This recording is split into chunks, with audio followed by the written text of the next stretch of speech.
Good evening everyone. सो देखिए, आज जो मैं टॉपिक कराने वाला हूँ बहुत बहुत छोटा सा टॉपिक कराने वाला हूँ। That is job costing and batch costing. Name of the topic is job costing and batch costing. देखो, एक्चुअली होता क्या है ये समझना कि जो job costing and batch costing topic है ना, ये तेरे एग्जाम में जब आएगा ना, तो बेसिकली ये तुम्हारा मार्क्स जो कवर करेगा, आई थिंक ये 5 नंबर से ज्यादा नहीं पहुंचना चाहिए। तो मतलब ग्रुप ए में 5 मार्क्स के लिए इसका कवरेज रहेगा। Sir, what is job costing? तुम्हें याद है, तुमने सेकेंड सेमेस्टर में कॉस्टिंग चैप्टर, कॉस्टिंग सब्जेक्ट था जिसमें तुमने cost sheet, statement of cost किया था। तो उसमें याद है तुम लोगों ने एस्टिमेटेड कॉस्ट शीट की थी। मतलब बेसिकली मैं आपको कोई जॉब दे रहा हूं, आपको ये प्रोडक्ट बना के देना है, उसका कॉस्ट एस्टिमेट करना होगा, that is called job cost. और कुछ भी नहीं है। मतलब जॉब कॉस्टिंग में तुम्हें एस्टिमेटेड कॉस्ट शीट बना के सम करते हैं, एक सम करके याद करते हैं उसे। And next part is what sir? Sir, batch costing क्या होता है? बैच कॉस्टिंग में एक पार्ट जो तुमसे पूछेगा, वो पार्ट एक तो ये रहेगा, भाई आप एक बैच में, जैसे बेसिकली सपोज कर लो, कभी कभी कुछ छोटे छोटे प्रोडक्ट जो बनते हैं वो एक एक यूनिट करके नहीं बनते। जैसे सपोज कर लो, मैं मोटर कार मैन्युफैक्चरर हूँ, मारुति उद्योग की बात कर रहा हूँ। तो मारुति उद्योग क्या करता होगा? एट ए टाइम एक कार बन के निकलती होगी। बट सपोज कर लो, हम लोग क्या करते हैं ना, हम लोग से फॉर एग्जांपल कैलकुलेटर बनाते हैं। तो क्या एक बार में हम एक ही कैलकुलेटर निकालेंगे क्या प्रोड्यूस कर? नहीं ना। बहुत सारे कैलकुलेटर हो सकता है, एक सेट में हम 500 कैलकुलेटर प्रोड्यूस करते हो। तो एक बैच में आपने 500 कैलकुलेटर प्रोड्यूस किए, तो वो जो बैच बना, उसकी बैच की क्या कॉस्ट? राइट, उस बैच में जो 500 कैलकुलेटर बने, उस पूरे बैच का कॉस्ट कैलकुलेट करके देना है। तो it is again kind of cost. But generally batch costing में तेरे से जो क्वेश्चन पूछेगा वो क्या पूछेगा पता है? वो ये पूछेगा, बताओ इकोनॉमिक बैच साइज क्या होगी, मतलब एक बैच में कितने प्रोडक्शन होने चाहिए, पूरे साल में कितने नंबर ऑफ बैचेस होंगे। राइट, बेसिकली लाइक तुम लोगों ने जो मटेरियल्स चैप्टर किया था ना कॉस्टिंग में, उसमें जो ईओक्यू निकालते थे ना, वैसा क्वेश्चन जनरली इससे पूछता है बैच कॉस्ट। ठीक है, तो चलो उसे समझते हैं कैसे क्या करना है। देखो सर, पहले मैं आपको जॉब कॉस्टिंग बता।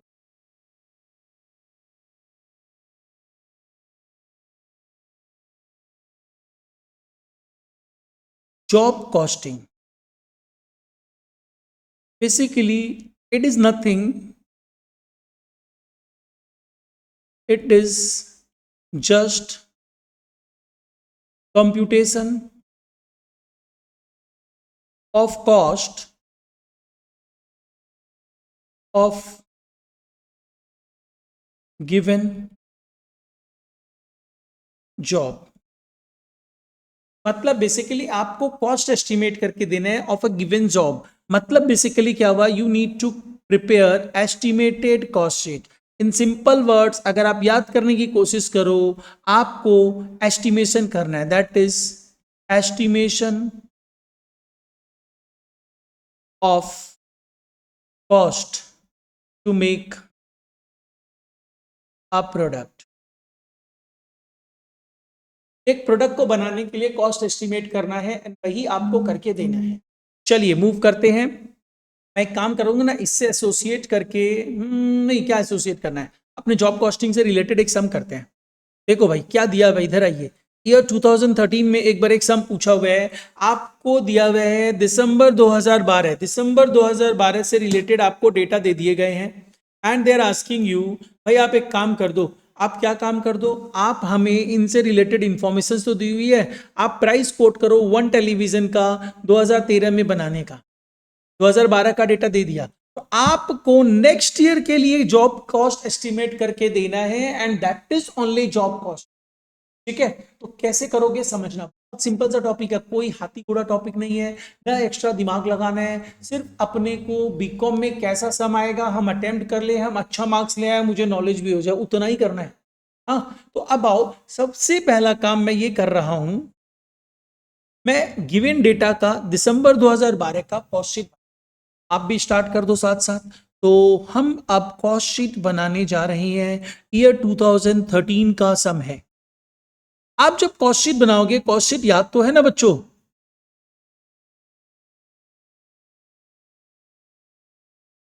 स्टेटमेंट ऑफ कॉस्ट किस पीरियड का बना रहे हो? You are making this for December 2012। दिसंबर का ही है क्या, पूरे ईयर का है? Year end date year 2012। And output क्या है सर? आउटपुट क्या है? आपने कितना प्रोडक्शन करा है ये भी बता दो। तो मैं बात करूंगा सर हमने कुछ प्रोडक्शन किया है क्या? नेक्स्ट ईयर के लिए पूछ रहा है, अभी करंट ईयर में आपने क्या प्रोडक्शन किया, क्या आउटपुट है, वो नहीं गिवन है। ठीक है सर, दिया हुआ है क्या?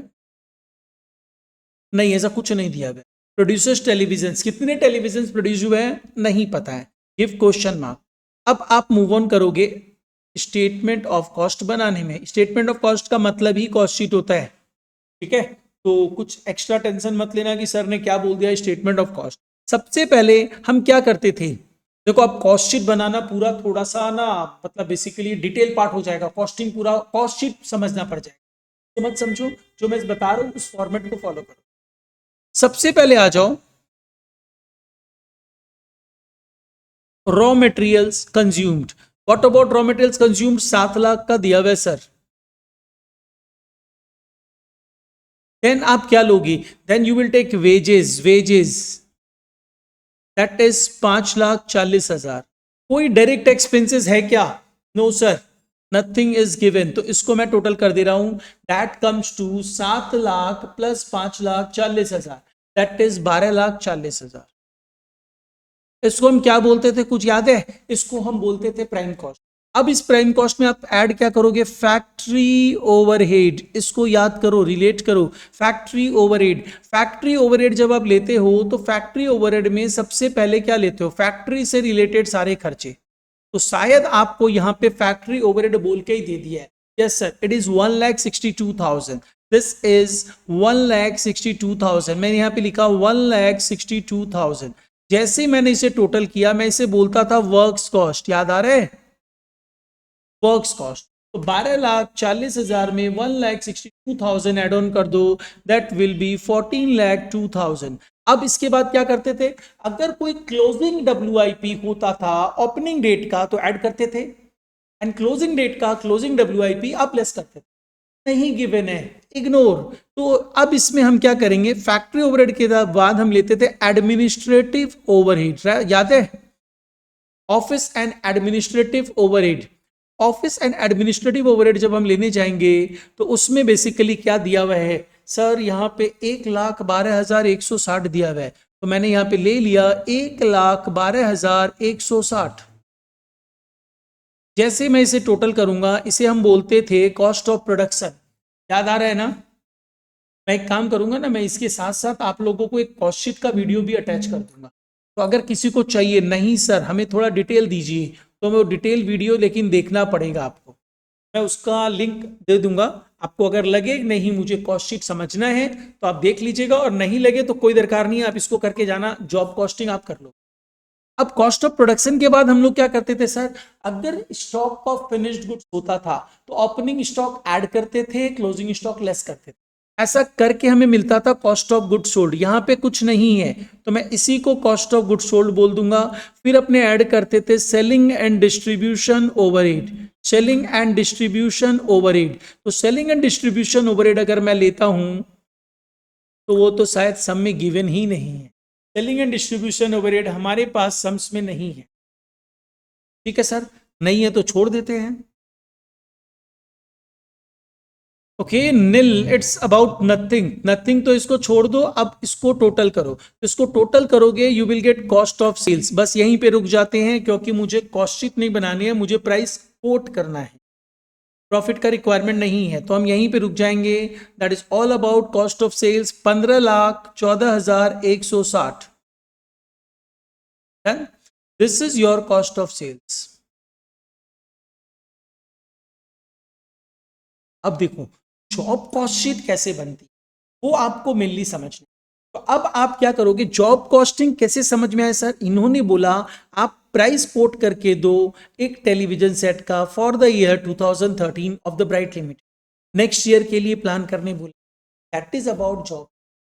तो अब आप क्या करोगे, अब आप चले जाओगे नेक्स्ट कॉस्ट शीट करोगे, estimated cost sheet, that is job cost sheet. Period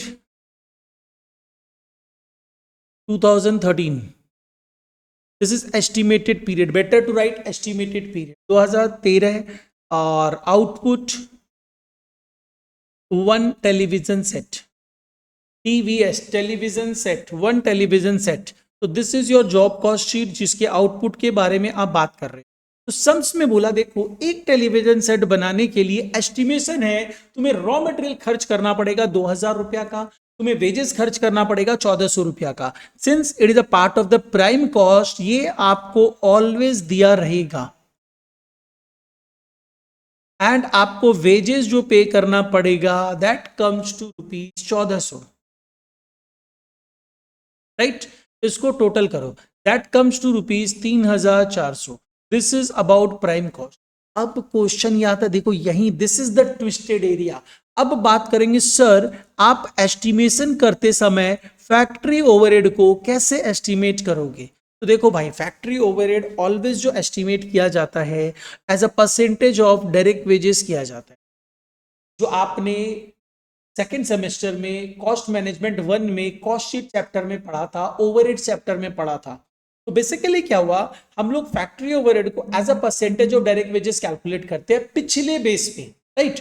तो यहां पे लेकिन कई बार बेस बोल देता है इस ओवरहेड को ऐसे कैलकुलेट, देखो क्या बोला है हमें, इन्होंने बोला कि देखो आप क्या करना, फैक्ट्री ओवरहेड एब्जॉर्ब करना on the basis of wages and administrative overhead absorb करना on the basis of work cost. तो चलो हम लोग पहले ये कैलकुलेशंस कर लेते, कैसे समझ में आएगा सर। ये बोलना चाह रहे हैं, तुम ये देखो ये जो फैक्ट्री ओवरहेड है डायरेक्ट वेजेस का कितना परसेंट है, तो मैं क्या बोलूंगा, मैं बोलूंगा 1,62,000, 5,40,000 का कितना परसेंट है, राइट ना। तो ये हो जाएगा factory overhead as a percentage of direct wages, factory overhead as a percentage of direct wages, please note it down, factory overhead as a percentage of direct wages, factory overhead as a percentage of direct wages, it's 30%। मतलब हमें ये समझ में आया, हमें ये समझ में आया कि डायरेक्ट वेजेस का 30% क्या होता है, डायरेक्ट वेजेस का 30% फैक्ट्री ओवरहेड होता है। तो हमें इसको यहीं पे कंसीडर करना है।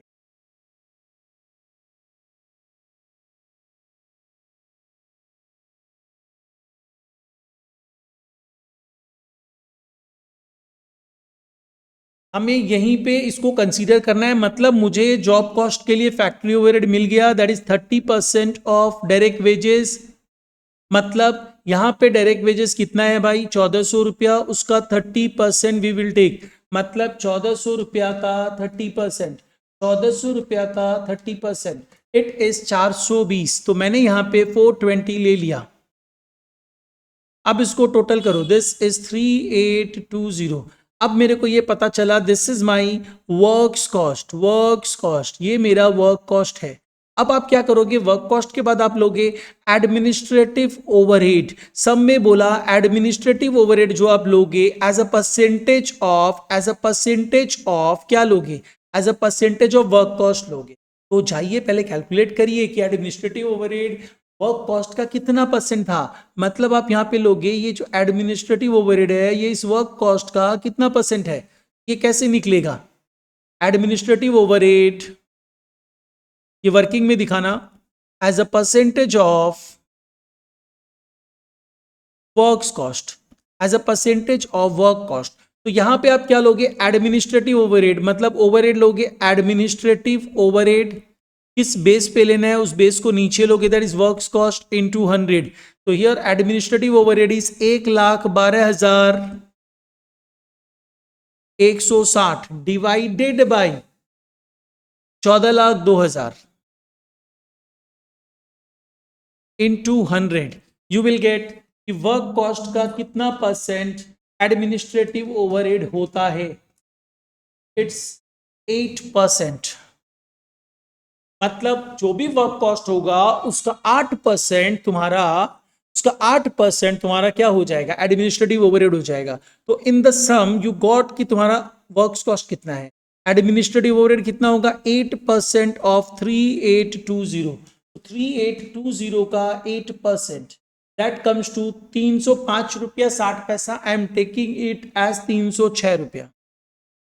इसको टोटल कर देते हैं, 306 ले रहा हूं approx, 3820 plus 306 that comes to 4126। This is cost of production और you can say cost of good sold. और since selling and distribution overhead नहीं है, we can term it as cost of sales also. But it, अब इसमें आप profit add कर दो तो प्रॉफिट परसेंटेज आई थिंक आपको सब में गिवन होगा। This is the part, profit 25% on the selling price is required. तो रिमेंबर यहां पे 25% ऑन सेलिंग प्राइस बोला है, तो सेल प्राइस पे 25%। मैंने आप लोगों को पहले भी बताया था प्रॉफिट परसेंटेज इधर कॉस्ट पे या सेल्स पे किसी एक पे होगा, आपको उसी बेस पे परसेंटेज लेना होगा जिसकी वैल्यू अवेलेबल होगी।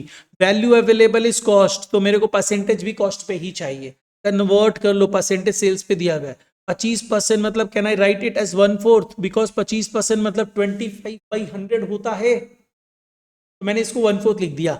हमेशा सेल्स से कॉस्ट पे जाना हो तो न्यूमिनेटर को डिनोमिनेटर से माइनस कर दो, दैट विल बी 1/3। और कभी भी कॉस्ट से सेल्स पे जाना हो तो न्यूमिनेटर को डिनोमिनेटर में प्लस कर दो। हो गया, इतना याद रख लेना। तो आपको पता चल गया 1/3 on cost is the profit, मतलब 4126 का 1/3 प्रॉफिट है। तो मैंने इसका 1/3 निकाला, दैट कम्स टू 1375। 1375 मैंने ऐड कर दिया, बस हो गया sum complete. That is quotation price, that is our quotation price.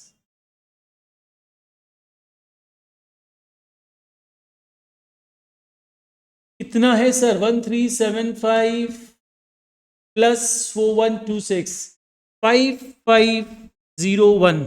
This is your quotation price of a television set and this is all about job cost sheet। ठीक है, तो ऐसा कुछ क्वेश्चन पूछेगा, ऐसा ही पूछेगा और कुछ नहीं है, या छोटा सा एक तो कॉस्ट शीट बनाने दे, तो बस इतना ध्यान रखना और कुछ नहीं करना है। This is all about job cost. 5 number का क्वेश्चन, मैं इसके साथ साथ आप लोगों को कॉस्टिंग का कॉस्ट शीट का जो CMA 1 मतलब सेकेंड सेमेस्टर का था उसका एक वीडियो अलॉट कर दूंगा। आप लोगों को लगे तो उसको देख लेना, नहीं लगे तो कोई दिक्कत नहीं है, इसी सम को एक बार समझ के रखना, काम हो जाए। अब आओ next part, we are moving towards batch costing.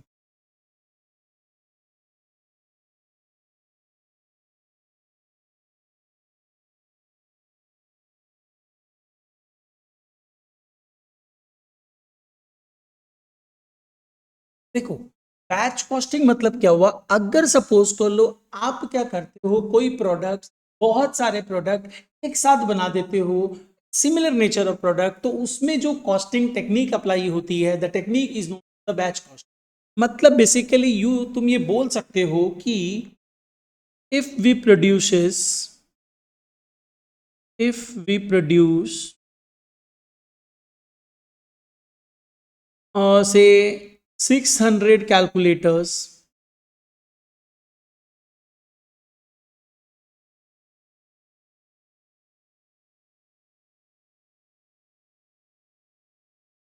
in a batch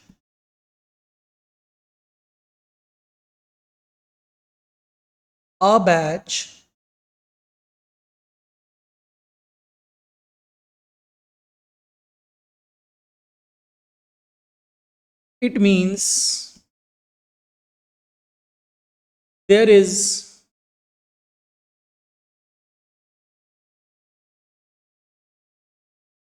a batch in which 600 calculators are produced।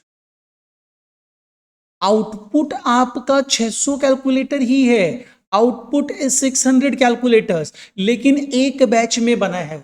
उस एक बैच की जो कॉस्टिंग कैलकुलेट करनी है that is called batch cost.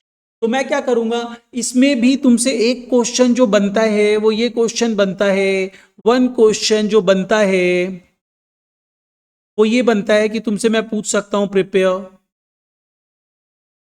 Cost sheet of a batch producing 500 calculators.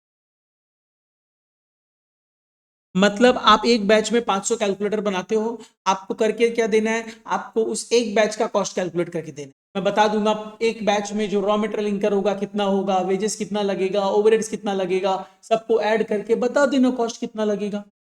इससे related हम generally batch costing में BCom में नहीं पूछते। अब बात करते हैं सर और क्या पूछा जा सकता है इसमें। अब इसमें जो तुमसे मैं पूछ सकता हूं एक बैच में जो मैंने 500 कैलकुलेटर सेलेक्ट करा वो कैसे सेलेक्ट, मतलब बैच में ऑप्टिमम प्रोडक्शन यूनिट्स की साइज क्या होनी चाहिए, ये क्वेश्चन पूछ सकता है 5 नंबर के लिए, ज्यादा बड़ा टॉपिक नहीं। तो जिसे बोला जाता है economic batch quantity, economic batch quantity. दूसरा क्वेश्चन मैं जो यहां पे पूछ सकता हूं वो बेसिकली क्या हो सकता है, मैं तुमसे पूछ सकता हूं find out economic batch quantity, जिसके लिए सिंपल एक फॉर्मूला अप्लाई करना। वो क्या होगा पता है, छतरी के नीचे दोनों आओ बैठ के कोल्ड कॉफी पीते हैं, छतरी के नीचे दोनों आओ बैठ के कोल्ड कॉफी पीते हैं, where A equal to annual production.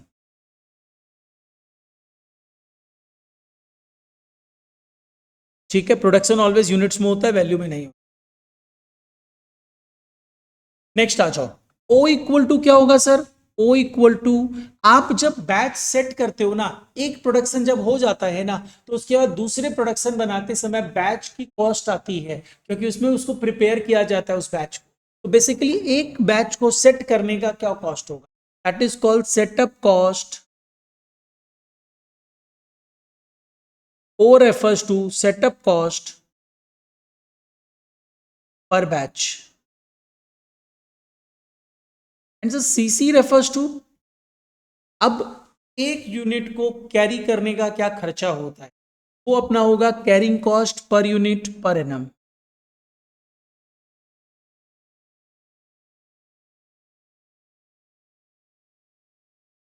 ठीक है, ये फॉर्मूला याद रखना काम हो जाएगा। हाँ, यहाँ पे ओ की जगह you can write S, because S refers to setup cost, right. S जो है वो तुम ले सकते हो ओ की जगह, राइट। बट मैंने ओ लिया है कि तुम्हें याद रहेगा फॉर्मूला, छतरी के नीचे दोनों आओ बैठ के cold coffee P, that is why I have given this formula. अब अगर मैं तुमसे पूछूं कि सर नंबर ऑफ बैचेस क्या होंगे, तो तुम क्या करोगे, नंबर ऑफ बैचेस बहुत सिंपल है, आप यहां पे देखोगे नंबर ऑफ बैचेस मतलब एनुअल प्रोडक्शन तुम्हारा कितना है, that is A divided by E B Q, आ जाएगा नंबर ऑफ बैचेस। क्योंकि एनुअल प्रोडक्शन 1 लाख यूनिट्स का है, मैं एक बैच में 10,000 यूनिट बनाता हूं, कितने बैच बनेंगे, ठीक है, कितने बैच बनेंगे, 1 लाख डिवाइडेड बाई 10,000 मतलब 10 बैच बनेंगे, ये है फॉर्मूला। अब बात आती है टाइम बिटवीन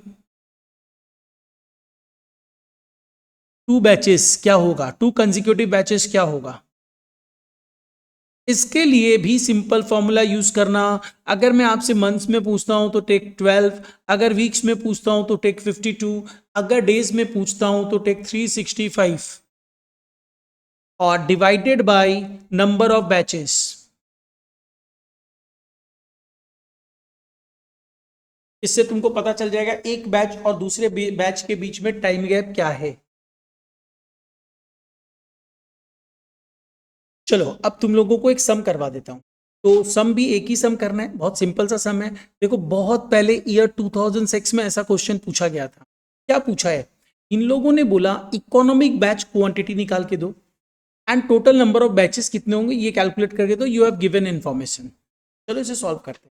आपको बोला average number of units produced in a month, मेरे को मंथ का नहीं चाहिए, मेरे को एनुअल प्रोडक्शन चाहिए। तो अगर मैं एनुअल प्रोडक्शन की बात करूं दैट इज अबाउट ए, मेरे को क्या क्या चाहिए, छतरी के नी तुमको क्या क्या चाहिए था, 2AO, ए चाहिए, ओ चाहिए, सीसी चाहिए। तो पहले हम वो वही फाइंड आउट कर लेते हैं, ईयर 2006 का सम्स कर रहे हैं हम, 2006। इसमें मुझे सबसे पहले इकोनॉमिक बैच क्वांटिटी चाहिए, और जैसे ही मैं इकोनॉमिक बैच क्वांटिटी निकालने जा रहा हूं मैं एक फॉर्मूला लिखूंगा, square root of 2AO divided by CC, where पूरा डिटेल लिखना एग्जाम में, where A equal to annual production, annual production.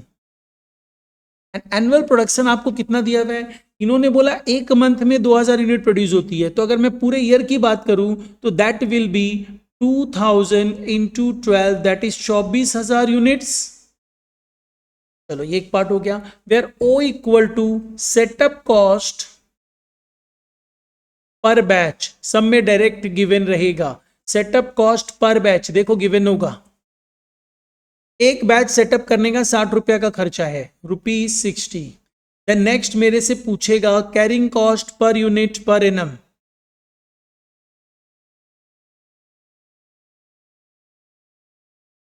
एक यूनिट को कैरी करने का खर्चा, मतलब total cost of production per unit दिया हुआ है, उसको अगर इस अमाउंट को देखो कैरी करने का खर्चा मतलब आपका प्रोडक्शन कॉस्ट पर यूनिट 5 रुपया आता है, राइट।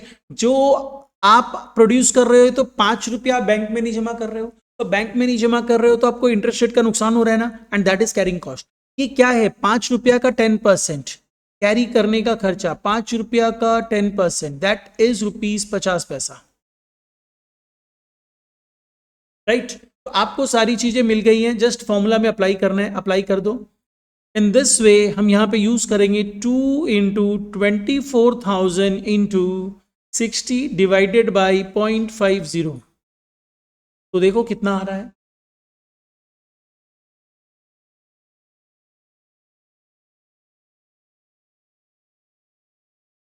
2400 यूनिट्स।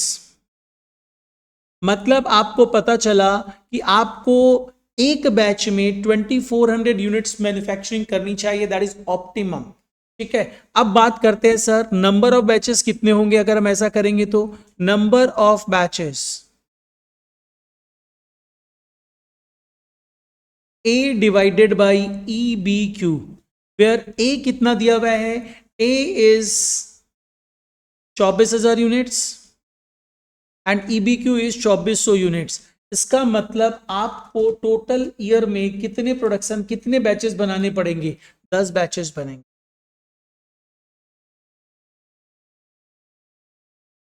अगर आप ये भी निकालना चाहो कि टाइम बिटवीन 2 बैचेस क्या होंगे, कंसेक्यूटिव बैचेस, तो आप यहां पे कर सकते हो 12 डिवाइडेड बाई, सब में पूछा नहीं है, 12 divided by number of batches that is 10, मतलब 1.2 मंथ्स। एक बैच और दूसरे बैच के बीच में जो टाइम गैप होगा that will be of 1.2 months का होगा। Got it? तो this is all about job costing and batch costing. इसको बस इतना सा ये वीडियो देख के रख लो, और जॉब कॉस्टिंग बैच कॉस्टिंग में कुछ नहीं देखना होगा। एंड ये टॉपिक तुमको 5 नंबर का कवरेज देने वाला है, और 5 मार्क्स तुमको ये चैप्टर मिल गया। चलो ठीक है, टाटा बाय बाय।